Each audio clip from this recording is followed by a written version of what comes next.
Welcome to On the Ballot with Ballotpedia, where we connect people to politics by providing neutral, nonpartisan, and reliable information on our government, how it works, and where it's headed. I'm Jeff Pallette, and thanks for being with us. Since 2018, more than 15,000 candidates for political office have completed Ballotpedia's candidate survey. This tool is a wonderful way to help voters learn more about their candidates. I mean, I'm biased, but I think our survey is really fun and a really great way to learn more about what's on your ballot. So today I'm excited to invite a few of our Ballotpedia staff onto the show to talk about some of the interesting survey replies we've received over the years. So let's get right to it. First, we have Sarah Groat. Hey Sarah, how are you? Hey, doing good. Glad to be here. Welcome to the show. We're also joined by Ken Carbullido. Ken, good afternoon. Good afternoon, Jeff. How are you? I am great. We've also got Spencer Richardson on the show, joining us from Texas. Spencer, how are you? Hey, Jeff, doing well. Thanks. And finally, we have Sam Wonacott returning to the show again. So Sam, welcome back. Thanks so much. And I'm glad to be here again. All right. So let's dive right in. So I mentioned briefly what the survey is, but Ken, you are one of the primary drivers of our survey as an overall tool. So tell our listeners a little bit about what is the survey and why is it such an important tool for voters? Well, the survey is really the most effective and efficient way for Ballotpedia to fill what I believe is the most important part of the political information gap. It's important to know who the candidates are, what the contests are on a ballot, but that's really not sufficient for a good experience. For a moment, just think back and wonder if you've ever had this experience. You've decided you're going to vote in this year's election, determined that you're going to participate, perform your civic duty, and you're going to go vote. So you plan your time, schedule, you take the time, you go to the polling place. Maybe you even have a line you got to wait in. You get to the front of the line, get your ballot, go to your voting booth, and look at your ballot. Yeah, maybe you know the guys at the top of the ballot, and you've heard a lot about them, seen a lot of articles, lots of news about them.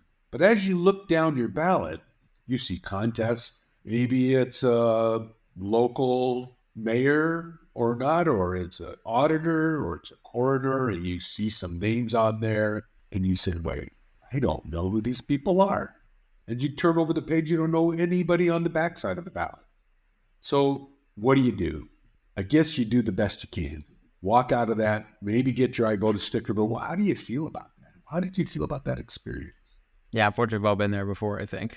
Thousands of people do that, and it may be more like tens of thousands, and they come away with it and say, I'm not sure I really feel good about it. I may not come back. And that may be part of the story of the apathy we have where people just don't participate. Yeah. We were just talking this morning, Ken, that there were some, one of our highest trafficked articles in recent weeks was an article we have about, do you have to fill out your whole ballot? Well, the reason why that's getting a lot of traffic is because people are going into their search engine because they're wondering, do I have to? Because they're having the experience, Ken, that I think you're describing. They're feeling like, I don't know what to put here. Am I going to get in trouble? Is my ballot going to get thrown out? Let me go run and find out. The answer is you do not have to. But yeah, carry on, Ken. Well, that's what we're trying to do with the survey. The survey is great because it is coming directly from the candidate. It's their voice, their words, even their choice of the questions to answer. We have a whole set of questions many of which they can choose from. So they can say who they are, what they stand for, and what is important to them. They can speak directly to the voters with that survey. Some are more direct, some are more to the point. Others want to expand, and we allow for that. They can speak on one issue or on many fronts. Our survey populates our pages and our sample ballot. We've had a way of comparing survey answers side by side now. So that's the best thing for Ballotpedia. It's the most efficient way of getting that information. We've worked hard to make it easier for candidates to take, easier for us to process, and automated much of that possible so it goes right from the candidate through a few steps and then onto those profile pages of those ballots. Well, let's talk about a few of those steps now. So Spencer, I want to ask you about this because you're part of the team that works very directly on processing those surveys. And this is your first even year election cycle with us. So tell our listeners a little bit about, what does that process look like when you're looking through those surveys, when we're bringing them onto our articles on Ballotpedia, and then maybe share a few of your favorite experiences with the survey this year. Sure. Yeah. I want to echo what Ken said, that it really is a direct from the candidate to the site. So even though I'm on the team that handles processing a lot of the surveys, we really try not to put too many of our fingerprints on them. We really try to stay true to the candidate's word, what they say, but it starts pretty simply. So the candidate will submit the survey, and then we'll go in and add in all of the fancy coding that makes sure that the candidate's name and their candidacy is connected to that survey. We'll also verify, if a candidate submits a headshot, which, we love. We strongly encourage all the candidates to submit a headshot. We'll make sure that it conforms to, Ballotpedia standards. We want to make sure it's a recent picture, it's a headshot, it's front facing, it's not obscured in any way. And then we'll go through each individual sort of background category, not the actual candidate answers, but I guess maybe more the demographics part of the survey, where it's birthday, where they're born, where they went to school. So we'll input all of the code to make sure that it appears properly on our site. And then we will go through all of the links that the candidates submit for social media just to make sure that, they're accurate, they're not broken in any way. And we'll also go through videos. So a lot of candidates like to submit, their campaign video similar to the headshot. We make sure that it conforms to, some of the basic standards that we have. But those are sometimes pretty fun to watch, see what like the local office holder in insert small municipality has cooked up for a video. And so those tend to be kind of a fun watch. Now, I'm sure we can get the objective numbers, but how often anecdotally do you find that those videos get submitted? Because that is one of the newer features that we've had into the survey in recent years. But are candidates submitting videos that often? Because it does seem like it's a changing part of campaign tactics. I would say, so let's see, in any given quote unquote shift, we have about each writer will take about 10 surveys. And I would say generally about a third to half will submit a video. So, sometimes we'll get in there and it'll only be, one video. Sometimes we'll get in and it'll be 4 or 5. But no, I think candidates like to submit them. We've got our rule where it can't be longer than 2 minutes. So that's typically where campaigns will get in trouble, right? Where it'll be, 2:15, 2:20. We've had some as long, entire hearings, like city council hearings that somebody wants to submit as their campaign video. So Spencer, and how many surveys have we received so far from candidates this cycle? We have received, believe it or not, we've received 6,000. It's unbelievable that so many candidates, want to participate. I mean, and they're all up on our site, and we go through each of the 6,000 plus that we receive. We had a big deadline a couple weeks ago, and we did nearly 800 in that deadline week. Yeah, that was a really busy week for us. It was like I said, we usually have 10 people where we try to allot 10 surveys per person. And let's just say each person was doing probably a few more than 10 that week, but it's all part of the process. Yeah. Well, then let's talk a little bit how do we even get these surveys? So Sarah, I'm going to ask you to speak a little about that. And then we'll start getting into fun parts of the actual survey itself. So Sarah works on the team that really helps obtain and get the surveys. And that's not an easy task, to say the least. So Sarah, tell us a little about your interaction with our survey process and how you've experienced it over the years. So I've been involved with our survey and our outreach to candidates since 2018, so several years now. But the whole thing is made possible by, we have an intrepid team going out there and collecting email addresses for, every single candidate that we can find a contact for. And then we on the comms team, where I go and download all of those email addresses, and we're reaching out to candidates directly to try to get them to take the survey. We send them emails, just letting them know what the survey is about, and try to let them know why this is a really good idea for them to complete.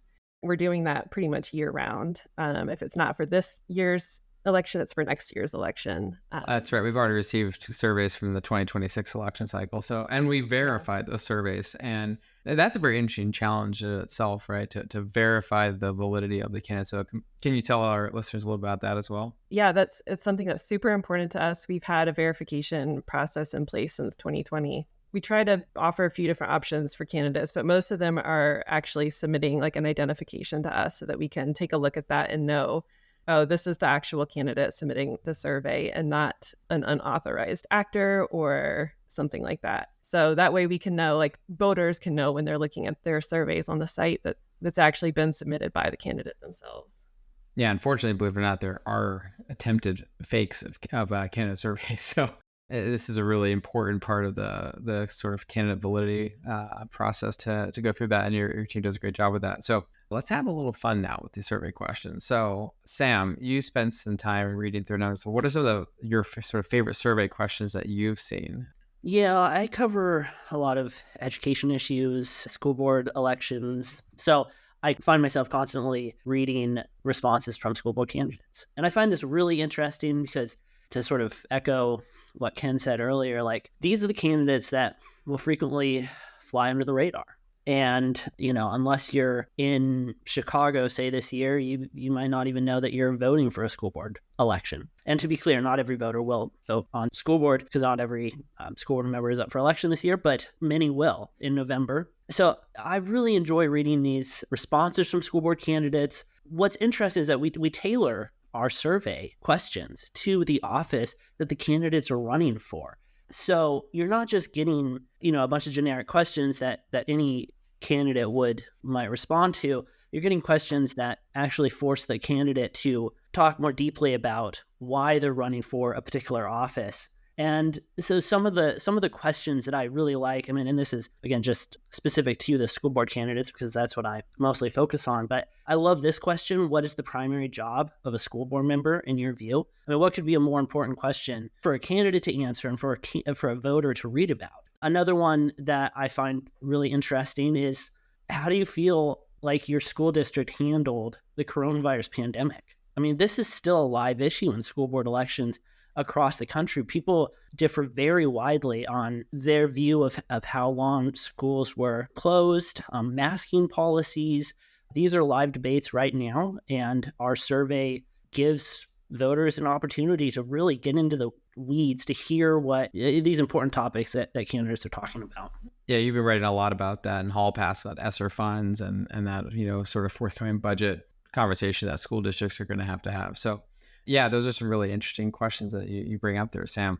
Now, Spencer, how many questions are there in the survey? Now, not necessarily saying all of them, because of course that would actually be in the thousands if you, technically speaking, added up all the questions per type of office. But roughly speaking, how many questions are there? Is it 3 questions? Is it 100 questions? But how many is it roughly? We see candidates will answer anywhere from 3 to, I would say on the top end, it'll be 12 to 15 of the available questions. So, and sort of like Sam said, they range, they vary.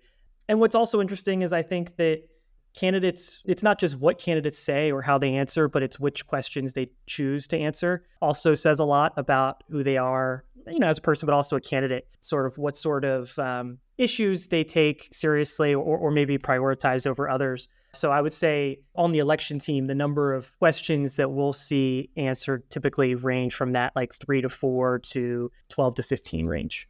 We certainly recognize that it's a lot of work for candidates as well, but we think it's a valuable use of their time. So right. What are some of the fun questions that all of you have experienced? Just kind of round table lightning jump in, because not all of the questions are hard-hitting policy topics. We like to remind ourselves, remind candidates, or remind voters that candidates are people, just like all of us, and it can be sometimes fun to humanize them as well. And so we asked some fun questions, sort of to break up the hard-hitting policy stuff. So what are some of the fun questions that you've all liked reading about, and what are some of the fun responses that you've seen over the years? I'll jump in. I really enjoy the question, what is your favorite joke? It gives me fodder for when I go to my December cocktail Christmas parties. Always learn something new jokes to tell. In fact, as I was looking through some of the responses, I saw this one, which I thought was pretty funny. I'd never heard it before. 5 aunts rented an apartment with another 5 aunts. And now there are 10 aunts. Tenants. Oh, good one. That's like a dad joke for my kids. They're going to love that. Yeah. I like it. No, it's true. Or people will, in the joke one, they'll put like, something along the lines of can't repeat it or something, or, that's all. I've seen that multiple times. I would say, to your point about sort of humanizing these candidates, one of my favorites is, what's your first memory? Because that's sort of, I would say, serves as a proxy for a candidate's age a lot of the time. And far and away, the most common answer that I've seen recently is JFK. JFK assassination, funeral, inauguration, and probably followed by moon landing or some other like inauguration or political event. And it's interesting because as somebody that was not alive during JFK's administration or assassination, it's sometimes we sort of think of that stuff as like ancient history, or it's happened years and years and years ago, and we're so far from that. But when you read some of these surveys and people are talking about how that they were 4 years old when JFK was assassinated, and that sparked an interest in politics or an interest in community service or the like, you realize that that's not that far ago. It wasn't that long ago, and how an event like that might inform somebody's outlook on life, their prospective administration. I think there are a lot of tentacles that kind of come off of that. But that's always a fun one to see, like what sort of resonates with people from a young age. I like that question too. And it's been interesting because I think as we start to see more younger candidates running for office, we see answers like September 11th or things around that time period. And it makes me really curious what the trends will show for Gen Zers and the generation that comes after them. I like the question about what your first job was. To me, it shows a couple things. One is that we all come from some humble beginnings, and from there became maybe a U.S. senator or whatever they're trying to be. Even if it's just the local representatives, they're representing from the district where they had their first gas station job. That says something, and it also tells me how earnest they were when they were younger. Did they start working right away or not? So that I really always find that one very interesting. Yeah, that's one of those great ones that kind of threads the needle a little bit. It's a little bit fun and a little bit serious, though, also at the same time. And and our survey really it fills a really important sort of middle ground with candidate information. So there are some districts that are really small, so small that every voter knows the candidates personally. We're talking like 25 people vote in the election. Everybody knows each other. So in a case like that, you don't really need a candidate survey. You don't need a candidate website. You don't need campaign donations, really. It's just, I know Bob and Susie and they live down the road. I'm going to figure out who I want to vote for. Then on the other extreme, you have presidential elections. I think, people don't really need a Ballotpedia candidate survey response from Donald Trump or Kamala Harris. Not that we wouldn't accept it if they did, but people already kind of know how they're going to vote one way or the other. That candidate survey is not filling a big gap. But there's a sweet spot in between there for offices that are, they're too big that the voters don't know the candidates personally, and they're not prominent enough that they're featured, on an everyday 24-hour news cycle. There's 585,000 elected officials in the country. There's quite a few elections, quite a few candidates to learn about. So our survey really helps to really fill that sweet spot in there.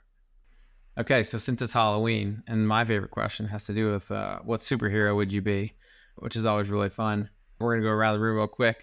If you were running for office and you filled out the Ballotpedia survey, what superhero would you be? Start with you, Sam. I mean, for me, it has to be Spider-Man. And that's just because I grew up with Spider-Man. I love Spider-Man. I wanted to be Spider-Man. And I grew up in rural Idaho. So I just Tom Holland or Tobey Maguire? Oh, I mean, it was Tobey Maguire for me. Nice. How about you, Sarah? I mean, Wonder Woman, obviously. Yeah. Nice. We get those answers quite a bit. I think that's one of the more popular ones. Listener, you can look for. We're putting out a little article later this week about what candidates have said are the most common responses. We did it last year. Also, it's always kind of a fun one to look through all the surveys and see which superheroes candidates want to be. So, what about you, Spencer? You're running for office. Take our survey. Who's your superhero? Well, I'm a big movie fan, so I would have to say Batman if the only reason is to work with Christopher Nolan. That would be, and I think. So you're not a Michael Keaton Batman, then you're I like Michael Keaton. Hey, I like Michael Keaton. I like the recent Matt Reeves Batman with Robert Pattinson. But when that was sort of when I was like teenager growing up, and you throw, like I said, add in the Christopher Nolan bit, and it's the complete package, really. Nice. And you, Ken? Well, I'll pick one out of not out of the mainstream. It's the Green Lantern. My running mate would be Kato. The Green Lantern shining a light on all the right topics, and since it's Halloween, we need a lantern to get around. And love that Bruce Lee played Kato back with that series on TV. So I like it. Well, what about you, Jeff? Oh man, You get away with not. Superman. I've been on Superman all along, so that's the pick. I think that's usually the most common answer. So no, I don't really like that I gave that one, but that's all right. Well, everyone, this has been fun. Thanks for coming on this show today. Appreciate you all taking the time. For listeners, you can learn a heck of a lot more about our candidate surveys on Ballotpedia. In the show notes, we have lots of really cool tools where you can learn about the survey specifically on every candidate profile. You can see the survey responses on the election pages. We even have some fun little tools where you can toggle between different questions and see different candidates who've taken it and sort of treat it almost like a coffee table book where you're just flipping through pages and pages of surveys. So if you're a political junkie and you just want to read about what candidates are saying, you can read all about it in our show notes. We'll be back tomorrow with another episode. You can expect On the Ballot to be coming at you pretty much daily through the election seasons to keep you up with the latest news and developments. So please make sure to subscribe to On the Ballot wherever you listen to podcasts. I'm Jeff Palais. Thanks for listening. And thanks everyone for your time today.